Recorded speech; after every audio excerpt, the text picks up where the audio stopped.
Okay, so let's say your stand has arrived in the post and worst case scenario, both the bands are off and the microphone holder is completely separate and you're thinking, how do I put this together? Well, I'm going to show you how you can do that now. So let's get into it.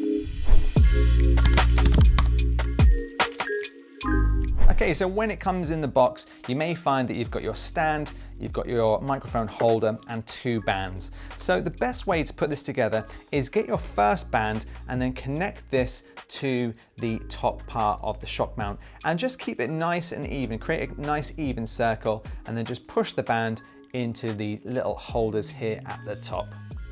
Then the second step is to get your microphone holder and then balance this in, and you essentially want the connectors to be facing forward. So what I'm going to do here is I'm going to loop that one under there, the right one under there. And this can be a little bit fiddly, but just try and balance these up as best as you can. And then you'll find once they're in, they'll balance loosely like so.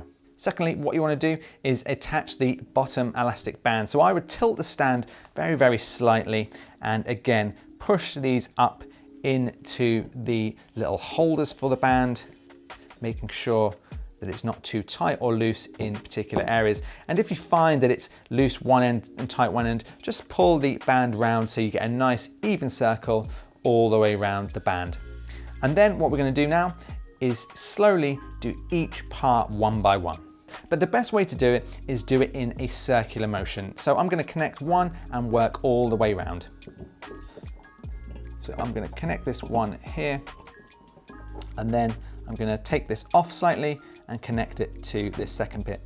We're going to move this one around here, connect it up into the second one, and then pull it down so it's tightened there. And then we're going to move around here. We're going to pull the band up. It should be nice and tight at this point. Connect it to that one, pull this one down. The band should get slightly tighter. It connects up there. And then we've got one last one to do, which is just pulling this one up to the top there. As we come around, we've just got one that's become loose.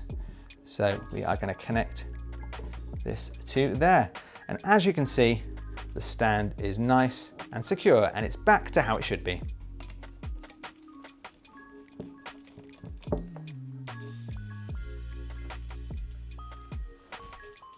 So there we go, I hope that's helped you. We've now got the shock mount fully together and we're ready to record. Now, if you've got any questions or if you feel stuck, please leave me a comment below because I promise I do get back to every single comment asked. Thanks for watching, and remember, we do have a ton of recording tutorials here on the channel, so make sure you hit that subscribe, hit that like and that notification bell, and I'll see you in the next video.